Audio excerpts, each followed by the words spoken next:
항상 의견의 차이가 있습니다. 서로의 생각이 다르고 가치관이 다르고 말하는 방식도 다르죠. 어떤 사안에 대해서 100% 모든 사람의 생각이 일치하는 일은 거의 없어요. 99%가 찬성해도 항상 1%의 반대가 존재하기도 하죠. 그래서 민주주의는 타협입니다. 서로 조금씩 양보하고 또 타협해서 서로의 공통 분모를 찾아내는 겁니다. 그래도 해결이 되지 않으면 가능한 한 다수의 의견을 존중하고 따라가 주는 것이죠.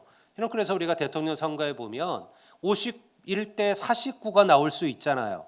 사실은 반대가 거의 반일 수도 있어요. 그럼에도 여러분들 단 1%라도 다수의 의견을 존중하여 우리가 그를 나라의 지도자로 받아주는 것이죠. 내 생각과 다르다고 해서 반드시 틀린 것은 아닙니다. 부모의 생각과 자녀의 생각이 똑같지 않잖아요. 하지만 내 생각과 달라도 부모는 자녀의 길을 지지해 줄 수 있으며 힘이 되어 줄 수 있습니다. 가족은 우리라는 공동체 안에 묶여져 있기 때문입니다. 그런데 조직이 건강하지 않으면요, 나의 생각이나 의견이 다른 사람들은 적이 됩니다. 조금이라도 내 의견에 반대를 표하는 것을 참지 못하고 견디지 못합니다. 내 의견에 토를 다는 사람은 나를 반대하는 자로 생각하죠. 그래서 그에게 적대감을 표합니다. 더 나아가 생각이 비슷한 다른 이들과 함께 나를 반대하는 이에 대하여, 그에 대하여 혹은 그들에 대하여 적대감을 형성하고 적으로 돌리려고 하죠. 이런 모습이 가장 많이 나타나는 게 정치권입니다. 정치권에서는 정치라는 것은요, 자꾸 적을 만들죠. 그래서 여러분들 그와 우리를 분리시키려고 합니다. 사실은 다 이 나라가 잘 되기를 바라는 것인데요. 그런데 나랑 다른 사람들을 인정하지 않습니다. 그런데 아이러니하게도요, 교회 안에서도 이러한 일들은 얼마든지 일어날 수 있습니다. 그리스도 안에서 하나요, 우리는 가족이라고 말하는 이들 안에도 이러한 분열이 존재한다라는 것이죠. 지금의 교회뿐 아니라 최초의 교회라고 말할 수 있는 12제자의 공동체 안에도 이러한 일들이 나타났다라는 거예요. 저는 오늘 이 말씀을 통해서 겸허하게 우리의 공동체를, 교회를 되돌아보았으면 합니다. 어느 날 12제자 중에 한 사람이었던 요한이요, 예수님께 찾아와 자랑스럽게 이런 이야기를 합니다. 선생님, 주여, 우리를 따르지 않는 자가 주의 이름으로 귀신을 내어 쫓는 것을 보고 우리가 금하여 그리하지 말라라고 말했나이다. 그러니까 어떤 사람이 예수님의 이름으로 귀신을 내어 쫓고 능력을 행하는 것을 제자들이 본 거예요. 근데 그들이 가서 어떻게 했냐면, 야, 니들이 뭔데 예수님의 이름으로 그런 일들을 행하느냐, 하지 말라라고 금했다라는 거예요. 요한과 제자들은요, 무슨 의도로 이 말을 주님께 했을까요? 그들은요, 주님께서 잘했다라고 칭찬해 주기를 바랬습니다. 혹은 잘했다는 말은 아니어도요, 최소한 주님께서 나도 너희들의 말을 지지한다라는 말을 듣기를 원했던 거죠. 그런데요, 예수님은 그들에게 전혀 다른 이야기를 하셨습니다. 39절에서 40절 말씀을 제가 한번 읽어보겠습니다. 우리 다 같이 한번 읽어보고 다 같이 읽겠습니다. 예수께서 이르시되 금하지 말라. 내 이름을 의탁하여 능한 일을 행하고 즉시로 나를 비방할 자가 없느니라. 우리를 반대하지 않는 자는 우리를 위하는 자니라. 예수님은요, 그렇게 하지 마라. 놔두어라. 왜 너희들이 그 일을 금하느냐. 우리는 이 이야기가 무슨 이야기 다음에 나오는지를 주시해야 합니다. 우리가 지난주를 통해서 나누었던 이야기죠. 마가복음 9장 33절에 37절을 보면요, 12제자가 예수님과 함께 예루살렘으로 내려가다가 길에서 서로 싸운 이야기를 기록합니다. 그들이 왜 싸웠어요? 누가 더 큰 자냐? 누가 더 첫째가 될 것이냐, 예수님이 왕이 되면 누가 예수님의 오른편, 누가 예수님의 왼편에 앉을 것이냐, 이걸 가지고 서로 싸웠거든요. 그랬던 이들이요, 지금 서로 한 마음이 되었습니다. 같은 마음이 되어서요, 다른 이들과 싸우고 있는 거죠. 바로 자신들의 특권을 흔들려고 하는 이들입니다. 그들도 예수님을 따르는 이들이었습니다. 39절의 말씀처럼 주님의 말씀을, 주의 이름을 의탁하여 능한 일을 행한 이들이죠.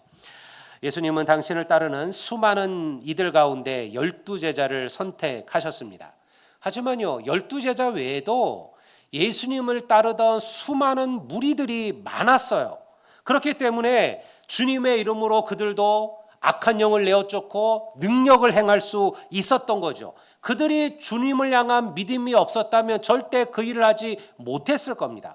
그러니 그들이 예수의 이름으로 능한 일, 기적을 행했다라는 것은 그들이 예수님을 구세주요 메시아로 받아들이는 이들이었다라는 것이죠.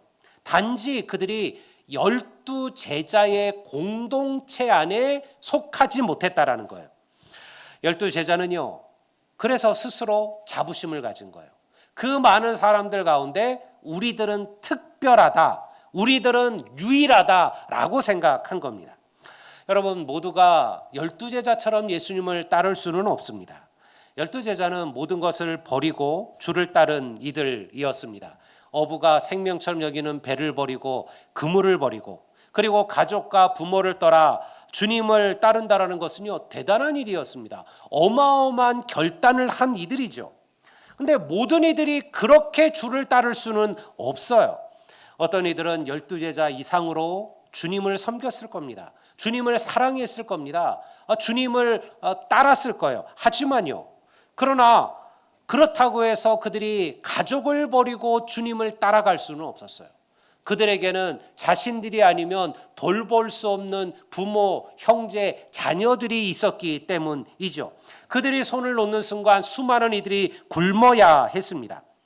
12제자처럼 살지 못했다고 해서 그들의 믿음이 부족한 게 아니라는 거예요. 왜냐하면 실제로 그들이 예수의 이름으로 귀신을 내어쫓는 역사를 일으킨 것을 보면요, 그들이 12제자 안에는 속해 있지 않았을지라도 그들도 주님을 따르며 복음을 지지하는 이들이었음을 우리가 이해할 수가 있습니다.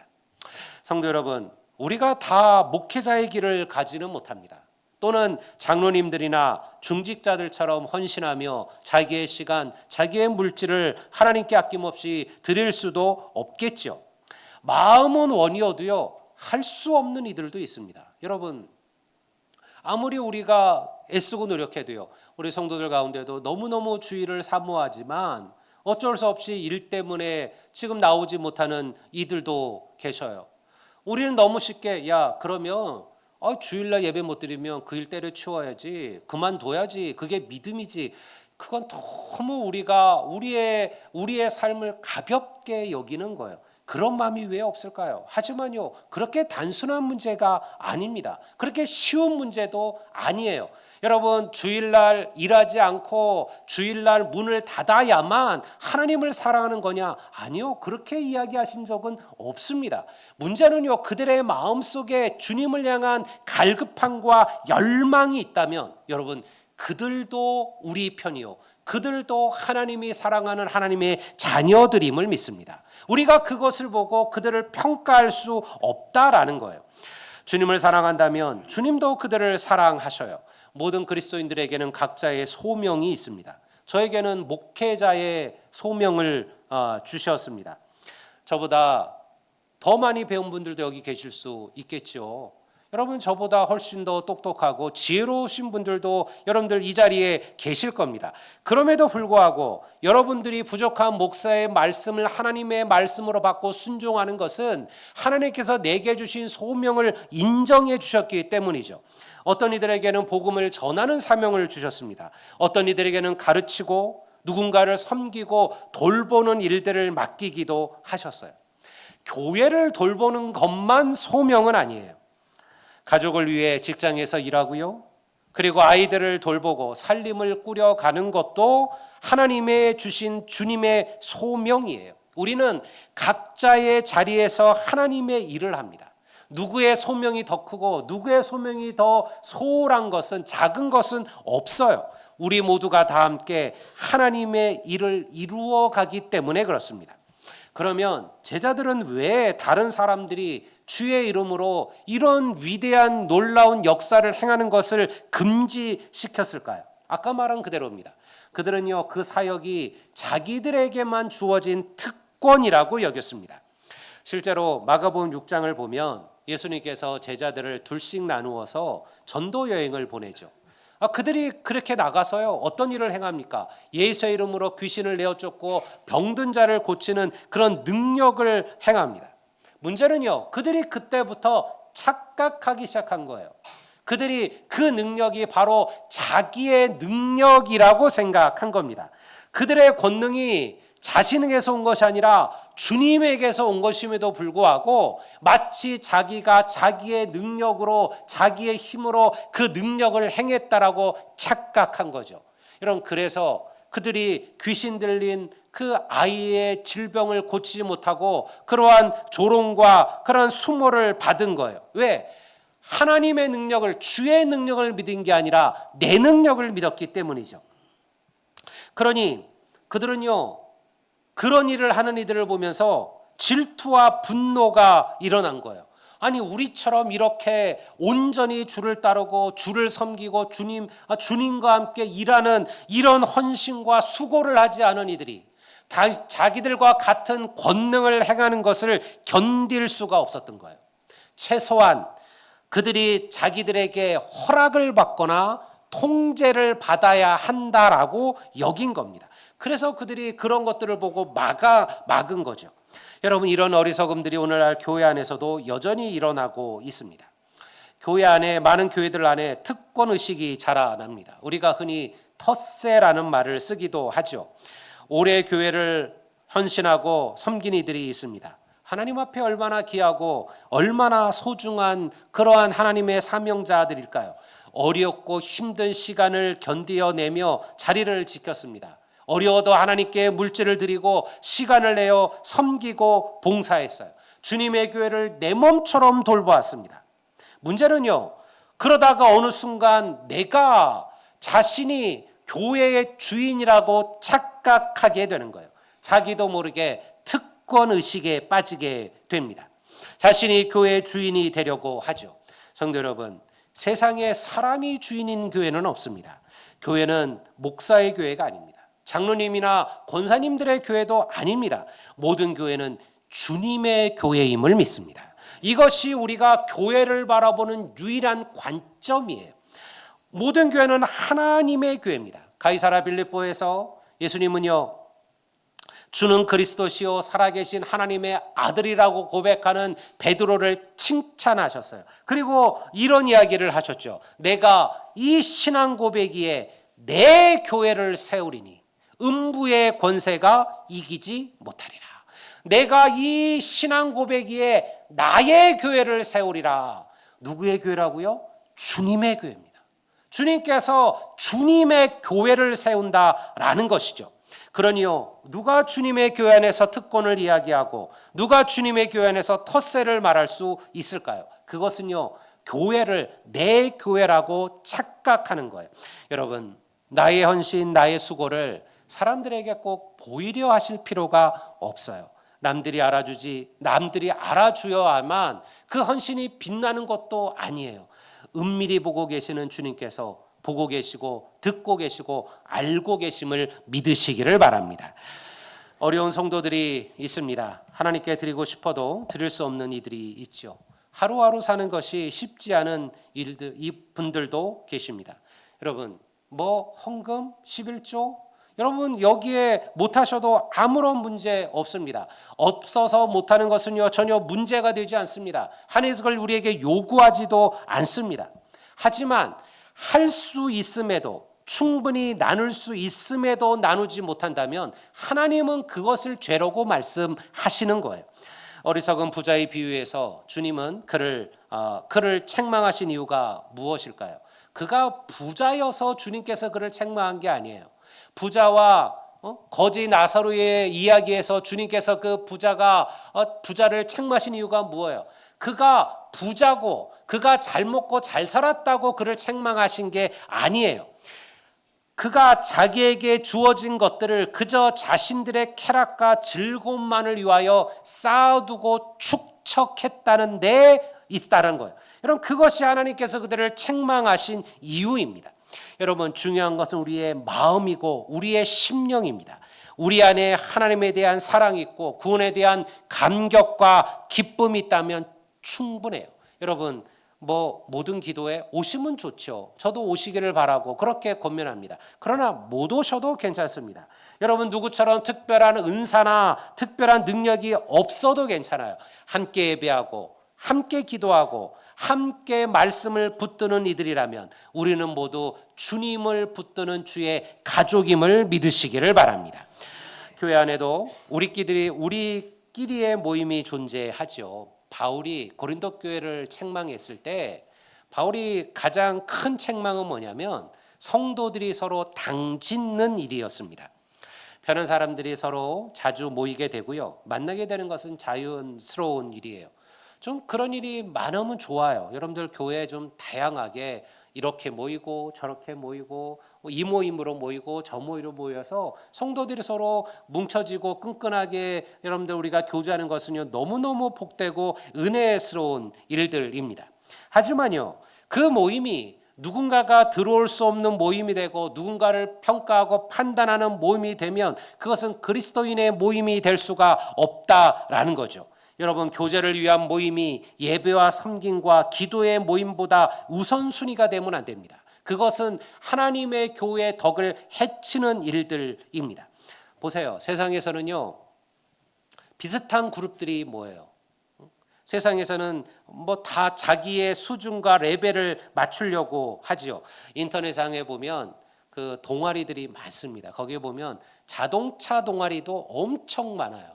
수많은 그래서 그냥 일주일에 한 번, 한 달에 한 번 딱 모여가지고 그 차들이 쫙 이제 이런 멋진 데를 달리는 거죠. 근데 여러분, 그 자동차 동아리 모임에 포르쉐와 여러분들 요즘 티코가 아니죠. 요즘 경차가 함께 다니는 걸 봤나요? 그런 모임은 없어요. 포르쉐는요, 포르쉐들끼리만 모입니다. 여러분들, 그게 세상의 기준이에요. 세상은요 같은 수준, 같은 레벨, 같은 생각을 가진 이로 우리라는 단어를 뭉쳐 있는 거예요. 우리 그러면 나랑 같아야 돼요. 나랑 수준이 비슷해야 돼요. 나랑 생각이 같아야 되고 나랑 같은 삶의 어떠한 수준들을 누려야 된다라고 생각하는 것이죠. 그래서 자신들도 모르게 다른 이들을 나보다 낮은 레벨이라 여기고 무시하거나 소외시킨다라는 거예요. 근데요, 교회는 시작부터 달랐습니다. 교회 안에는요, 유대인과 이방인이 함께 했죠. 교회 안에는 양반과 그리고 상놈이 함께 예배했습니다. 교회 안에는요, 지주와 머슴이 함께 하나님을 섬겼습니다. 교회 안에는 부자와 가난한 자가 함께 성찬을 나누었습니다. 그리고 그들은 서로를 형제요 자매라고 불렀습니다. 여러분, 그렇기 때문에 교회가 2000년 동안 그 핍박과 환난 속에서도 여러분 세상의 빛과 소금의 역할을 감당해 왔던 거예요. 근데 오늘날 안타깝게도 많은 교회들이요 같은 레벨의 교회가 되어져 가고 있습니다. 돈 많은 이들이 모이는 교회가 따로 있습니다. 여러분들 세상에서 상위 1%이 모이는 교회들이 따로 있습니다. 여러분, 그런 이들끼리 모이고 그런 이들끼리 만나게 됩니다. 여러분, 그리고 그렇지 않은 이들은요 자꾸 교회 안에서 소외되어 가고 있습니다. 여러분, 이것이야말로 하나님의 교회를, 그리스도의 몸된 교회를 나누고 가르는 일입니다. 만약 교회 안에 차별이 보여질 때요 사도들은 이것을 단호하게 질책했습니다. 이단들을 경고하고 책망하는 것보다 더 강하게 이것에 대하여 사도들은 비난했어요. 야고보서 2장 2절에서 4절 말씀을 한번 볼까요? 여러분, 오늘날 우리 모두에게도 경험하고 우리 모두에게도 찔리는 말씀들입니다. 2000년 전에 이러한 일들이 교회 안에 벌어지고 있었다라는 거예요.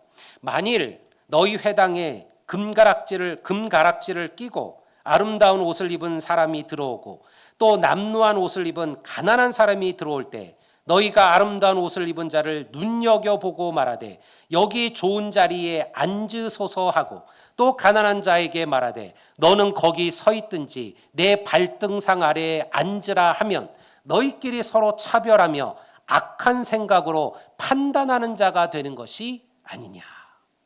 여러분 2000년 전에 교회 안에도요 이런 일들이 있었다라는 거예요. 우리도 모르게 사람들을 차별하고 판단합니다.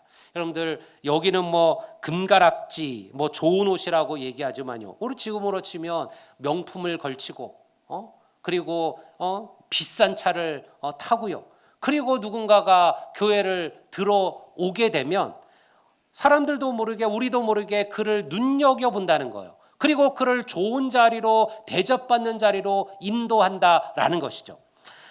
우리는 크게 다를까요? 여러분 두 분이 교회에서 새로 오셨다고 생각해 봅시다. 한 분은 지역에서 명망이 있는 국회의원이고요, 한 분은 폐지를 주어서 생활하시는 가난한 그런 노인입니다.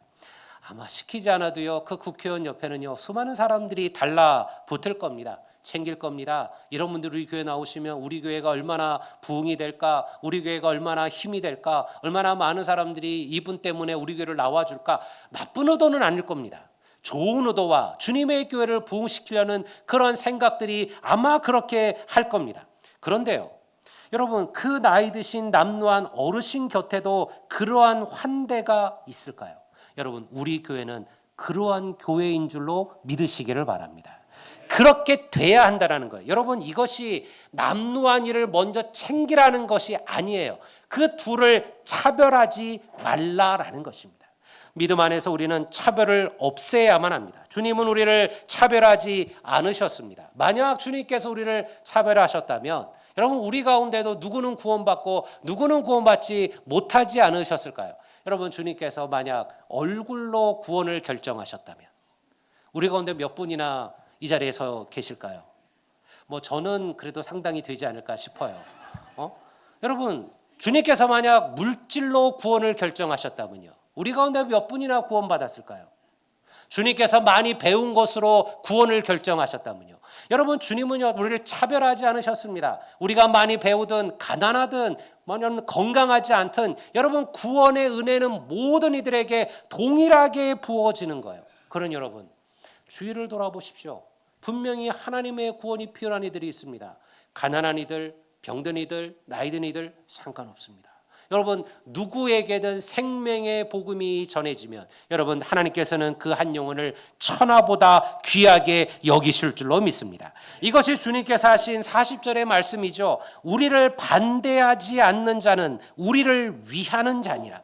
어떤 이가 우리 공동체에 속해 있지 않아도요 그가 살아가는 삶의 방식이 달라도요 그의 말과 행동이 우리와는 틀려도 그가 주님을 대적하지 않고 그가 주를 섬기는 자라면 그도 주님을 지지하는 자라는 거예요. 장로교회, 성결교회, 침례교회, 순복음교회, 감리교회는 어떻습니까? 여러분 그 교회들이 주를 섬긴다면 우리는 함께 하나님의 일을 하나님 이루어가는 하나님의 교회요 하나님의 백성이라는 거예요. 그러니 여러분 진리가 아닌 것을 가지고 다투거나 싸우실 필요는 없습니다. 우리가 정말로 싸워야 될 것은요 진리입니다. 진리가 흔들리고 말씀이 흔들리고 그리고 생명의 복음이 흔들리면 우리는 목숨 걸고 싸워야 됩니다. 그러나 그것이 아니면요 다툴 필요 없습니다. 양보하십시오. 여러분들 자기를 낮추십시오. 남의 말을 들어주십시오. 그를 높여주십시오. 그것이 하나님의 백성의 모습입니다. 혹시 교회에 많은 헌신을 하고 계신가요? 남들보다 더 기도하고 계신가요? 사회적 위치와 부가 있으신가요? 더욱 조심하시고 더욱 경계하셔야만 합니다. 왜냐하면 그런 분들이 갖고 있는 말 한마디 행동 하나가 여러분들 성도들에게 미치는 영향력이 크기 때문에 그러합니다. 우리가 교회가 이제 우리 귀한 중직들을 세우게 됩니다. 참 감사할 일이죠. 헌신하시고 또 충성하셔서 이 귀한 일을 맡기로 여러분들 자원해 주셨고 그리고 그 일을 하게 되었습니다. 또 우리 최동훈 장로님, 제가 알기로는 우리 교회 연역을 보니까 2013년 10월에 우리 장로로 임직을 받으셔서 긴 시간 가장 어려울 때들 교회를 잘 섬기시고 여기까지 오셨습니다. 우리가 장로 은퇴식을 함께 하지만요, 여러분 그러나 하나님 앞에 은퇴는 없어요. 믿습니까? 그냥 직분의 은퇴인 거예요. 여러분 우리는 끊임없이 여전히 기도해야 되고 복음을 전해야 되고 헌신해야 되고 충성해야 되는 거예요. 그것이 하나님의 일이에요. 그것이 하나님께 우리에게 맡겨주신 사명이에요. 새로운 세대를 위하여 여러분 우리가 직분의 자리를 양보하고 그리고 넘어가는 겁니다. 여러분 이 일이 그냥 되었을까요? 여러분들 함께 동역하고 함께 했던 이들이 있었기 때문에 주님의 교회가 여기까지 서 있는 거예요. 성도 여러분, 우리가 교회를 다니는 이유는요, 교회는 세상과 다를 것이라는 기대가 있기 때문이에요. 세상은 내 눈물, 내 상처를 이해하지 못합니다. 그들은요 때로 우리의 상처에 소금을 뿌리고 그 상처를 더 후벼 파기도 합니다. 여러분 우리가 잘 될 때는 배 아파하고요, 여러분 우리가 힘들 때는요 박수치는 이들도 있습니다. 그러나 교회는요 그냥 나를 내 모습대로 받아줄 것이라는 믿음이 있기 때문에 우리는 믿음의 자리에 함께 했습니다. 세상은 내가 가진 것이나 나의 지위나 혹은 나의 능력으로 나를 판단하지만 교회는 그러지 않을 것이라는 마음이 우리에게 있기 때문에 우리가 믿음의 자리에 서 있는 거예요. 성도 여러분, 우리 교회는 모든 이들을 가슴에 품고 환대할 수 있는 교회가 되기를 주의 이름으로 축원합니다. 어렵고 힘든 이들이 동정이 아니라 사랑을 받는 교회가 되기를 바랍니다. 여러분 교회 안에 어려운 분들이 계시잖아요. 우리는 그들을 동정하는 거 아닙니다. 그들을 사랑하시는 겁니다. 그래서 그들의 작은 것들을 함께 베풀고 나눌 줄 알아야 됩니다. 믿음이 연약한 성도들을 기다려 주시고 인내해 주십시오. 다른 이들의 말에 귀를 기울이십시오. 무엇보다 긍휼과 사랑으로 서로를 품어 주십시오. 그럴 때 우리는 서로를 지지하는 공동체가 될 줄을 믿습니다. 주님 안에서 이러한 진정한 우리로 세워진 은혜가 우리 교회 안에 차고 넘치게 되시기를 주의 이름으로 축복합니다. 이제 우리